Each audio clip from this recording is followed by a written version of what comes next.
جنہوں نے اللہ کو بھلا دیا، اللہ نے انہیں ان کی ذاتوں سے بے خبر کر دیا، انہیں اپنے نفع نقصان کا علم نہ رہا، انہیں پتہ ہی نہ رہا کہ ہماری زندگی کا مقصد کیا ہے، مقصود حیات کیا ہے۔ جو لوگ اللہ کو بھول گئے، اللہ فرماتا ہے اللہ نے انہیں ان سے غافل کر دیا۔ اللہ جب کسی سے ناراض ہوتا ہے تو ہدایت چھین لیتا ہے، اسی لیے ہمیں ہر روز ہر نماز کی ہر رکعت میں ہدایت مانگنی ہوتی ہے۔ اہدنا الصراط المستقیم، ہر روز مانگتے ہیں، ہر نماز میں مانگتے ہیں، ہر رکعت میں مانگتے ہیں، اللہ ہمیں ہدایت پہ گامزن رکھنا۔ اللہ جب کسی سے ناراض ہوتا ہے تو ہدایت کے دیے بجھ جاتے ہیں، چراغ ہدایت بجھا دیے جاتے ہیں، اندھیروں میں بھٹکنے لگتا ہے، شیطان اس کو دھوکے میں مبتلا کر دیتا ہے، اسی زندگی کو مقصود زندگی سمجھ لیتا ہے، اس شراب کو آب حیات سمجھ لیتا ہے، اور ساری زندگی بھٹکتے بھٹکتے ایک دن اچانک جب سامنے موت آتی ہے تو پھر آنکھیں کھلتی ہیں، لیکن پھر پچھتانے کا کیا فائدہ۔ تو کہا جو لوگ اللہ سے غافل ہو جاتے ہیں اللہ جل شانہ انہیں ان کی ذاتوں سے بے خبر کر دیتا ہے، وہ خود آشنا بھی نہیں رہتے۔ جو خدا فراموش ہوتے ہیں وہ خود فراموش ہو جاتے ہیں۔ اور مجھے بتاؤ جو خود فراموش ہو جائے اس کے پلے بچا کیا؟ اقبال نے کہا تھا نا، اپنے من میں ڈوب کر پا جا سراغ زندگی، تو میرا نہیں بنتا تو نہ بن، اپنا تو بن۔ اور جو اپنا بھی نہ ہو، جس کو یہ بھی نہ پتا ہو کہ میں ہوں کون، میں کہاں ہوں، میرا مقصد زندگی کیا ہے، مقصد حیات کیا ہے، کھانا پینا اور لذتوں کا حصول، یہ تو چوپائے بھی کرتے ہیں، تو اشرف المخلوقات کاہے کا ہے۔ یہ زندگی تو ان کی بھی ہے کہ وہ اچھا کھاتے ہیں، تم تو ایک پاؤ بھر گوشت کھا لیتے ہو، اور شیر روز ایک ہرن جو ہے وہ چاٹ جاتا ہے، وہ تیرے سے زیادہ کھاتا ہے، تیرے سے زیادہ طاقتور ہے، ہاتھی کا جسم تیرے سے کہیں بڑا ہے، پرندے ہواؤں میں اڑتے ہیں، مچھلی پانی کی تہوں میں اتر جاتی ہیں، عقاب کی نظروں اور بلندی پرواز کی دیکھنے والی ہوتی ہے، کرگس کہاں سے کہاں تک سونگھ لیتی ہے، ان کی قوت شامہ تیرے سے بڑی ہے، لیکن اس کے باوجود بھی افضل تو، اشرف بھی تو، اور اللہ نے اپنی نیابت کا تاج تیرے سر پہ رکھا ہے۔ جب تو اپنے آپ سے ہی آگاہ نہیں ہے تو پھر تو ہے کیا؟ تو راز کن فقاں ہے، اپنی آنکھوں پر عیاں ہو جا، خودی کا رازداں ہو جا، خدا کا ترجمہ ہو جا،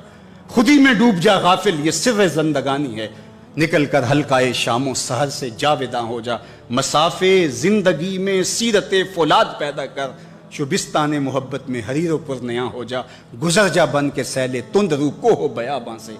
گلستان راہ میں آئے تو جوئے نغمہ خاں ہو جا، تیرے علم و محبت کی نہیں ہے انتہا کوئی، نہیں ہے تجھ سے بڑھ کر ساز فطرت میں نوا کو،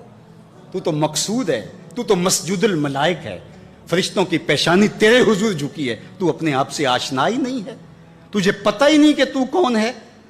تجھے آگ ہی نہیں رہی کہ تو ہے کون، تیری ذات کیا ہے، فرشتے سلامیاں دیں، فرشتوں کی پیشانیاں جھکیں، تو دیکھ تو کھڑا کہاں ہے، کانپتا ہے دل تیرا اندیشہ طوفان سے کیا، ناخدا تو، بحر تو، کشتی بھی تو، ساحل بھی تو، دیکھ آ کر کوچائے چاکے گریباں میں کبھی، کیس تو، لیلا بھی تو، صحرا بھی تو، محمل بھی تو، وائے ناکامی کہ تو محتاج ساکی ہو گیا، میں بھی تو، مینا بھی تو، مستی بھی تو، حاصل بھی تو، آہ کس کی جستجو آوارہ رکھتی ہے تجھے، راہ تو، راہ رو بھی تو، رہبر بھی تو، منزل بھی تو، بے خبر تو جوہر آئینہ ایام ہے، تو زمانے میں خدا کا آخری پیغام، تو سمجھے نہیں کہ تو خدا کو بھول کے سمجھا کہ میری زندگی آزاد ہو گئی، اب میں جو چاہوں کروں، میں خدا کا بھی انکار کر دیا، بلا دیا اس کو۔ کہا جب خدا کو تو بھولا تو خود کو بھول گیا، زندگی کے مقصد کو تو نے فراموش کر دیا، اب بھٹکتا ہے ارض فلات میں، جنگل میں پڑے ہوئے خشک پتے کی طرح، جس کو ہوائیں کبھی ادھر اڑا دیتی ہیں کبھی ادھر اڑا دیتی ہیں، مقصد حیات کا علم نہیں ہے، تو کون ہے، کہاں ہے، تیرا مقصد زندگی کیا ہے، خدا کو بھولنے کا یہ نتیجہ ہے جو تجھے بھگتنا پڑ رہا ہے۔ خدا آشنا ہو جا، خود آشنا ہو جائے گا، تجھے ذات سے آگہی ہو جائے گی، من کا شعور مل جائے گا، تجھے پتا چلے گا کہ میں کون ہوں، میری زندگی کا مقصد مقصود کیا ہے۔ تو اگر تو ایسا نہیں کرے گا تو اللہ تجھے تیرے سے بے خبر کر، تیری ٹانگیں نہیں توڑ دی جائیں گی، تیرا رزق نہیں چھین لیا جائے گا،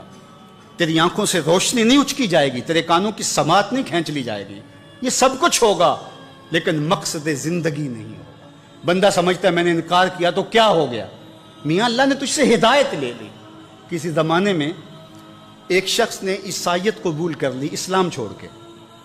تو کچھ لوگ اس کو سمجھانے کے لیے علاقے بھر کے علماء جمع ہو کے گئے کہ یہ عجیب ماجرا ہے، تم نے اسلام چھوڑ دیا؟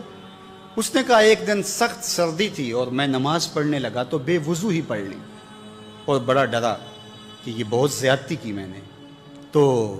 لیکن مجھے ڈر لگ رہا تھا نماز کی حالت میں کہ کہیں اللہ کا قہر نازل نہ ہو جائے، لیکن کچھ بھی نہ ہوا۔ پھر ایک دن میرے پہ غسل واجب تھا اور میں نے اس حالت کے اندر نماز پڑھ لی، اور اس دن میں پھر ڈرا کہ یار زیادتی کی ہے تم نے، اللہ کا قہر آج ضرور نازل ہوگا، لیکن سلام پھرا، میں معمول کی زندگی گزارنے لگا۔ میں نے کہا اسلام تو دین ہی سچا نہیں ہے، میں اتنی توہین کی ہے، اتنی تذلیل کی ہے اس دین کی، لیکن مجھے کچھ نہیں ہوا، تو میں نے چھوڑ دیا اسلام کو۔ تو علماء نے کہا تو کہتا ہے مجھے کچھ نہیں ہوا، اللہ نے تجھ سے دین چھین لیا، تجھ سے دین چھین لیا، تیرے پلے رہا کیا؟ فَأَنْسَاهُمْ أَنفُسَهُمْ أُولَٰئِكَ هُمُ الْفَاسِقُونَ، کہا یہ بے حکم ہیں، نافرمان ہیں، جو اللہ کو بھلا دیں، اللہ کو فراموش کر دیں، یہ فاسق لوگ ہیں۔ لا يستوی اصحاب النار واصحاب الجنہ، اہل جنت اور اہل دوزخ برابر نہیں ہو سکتے۔ ایسا نہیں ہوگا کہ ایک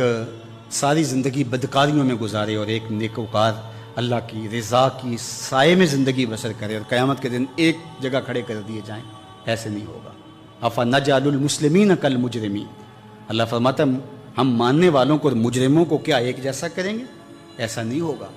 اللہ تعالیٰ جل شانہ انصاف بھی کرے گا۔ ہاں، جس کو 33% نمبر دے کے پاس کیا جاتا ہے اس کی پوزیشن نہیں ہوتی، اس کو پاس ضرور کر دیا جاتا ہے، چلو اس کو سٹار لگا کے پاس کر دو، پوزیشن انہی کی ہوتی ہے جنہوں نے محنت کی ہوتی ہے، رت جگہ کاٹے ہوتے ہیں۔ تو کہا مجرم اور ماننے والے برابر نہیں ہوں گے، تو فرمایا کہ وہ بے حکمے ہیں جو اللہ کے حکموں کو توڑتے ہیں، اس کے احکام کی جو ہے وہ توہین کرتے ہیں، تو جنت والے اور دوزخ والے برابر نہیں ہو سکتے۔ جنت والے جنت کے مزے لیں گے اور جہنم والے جہنم کی جلستی آگ میں ایک ذلت کی زندگی کاٹیں گے، موت بھی نہیں ہوگی وہاں۔ اللہ تعالیٰ جل شانہ قیامت کے میدان میں موت کو مینڈے کی شکل میں ظاہر کرے گا۔ کہتے ہیں جنت میں جا کے جنتیوں کے سینے میں ایک ہی خدشہ ہوگا، کھٹکا ہوگا، کہیں موت نہ آ جائے اور یہ نعمتیں چھن نہ جائیں، اور جو جہنمی ہے ان کے سینے میں ایک ہی امید کا چراغ روشن ہوگا، کبھی موت آ گئی تو مر جائیں، جان چھوٹ جائے۔ پھر مینڈے کی شکل میں روایت میں آتا ہے کہ موت کو لایا جائے گا، جنتی جنت سے، جہنمی جہنم سے گردنیں نکال کے اس منظر کو دیکھ رہے ہوں گے، پھر موت کو ذبح کر دیا جائے گا۔ جنتی اتنے خوش ہوں گے کہ اگر موت کو موت نہ آئی ہوتی تو یہ خوشی سے مر جاتے، اور جہنمی اتنے افسردہ اور دکھی ہوں گے کہ اگر موت کو موت نہ آئی ہوتی تو یہ صدمے سے مر جاتے۔ اب موت بھی نہیں ہے، جلو جہنم میں، اور یہ جنت والے فائز المراں،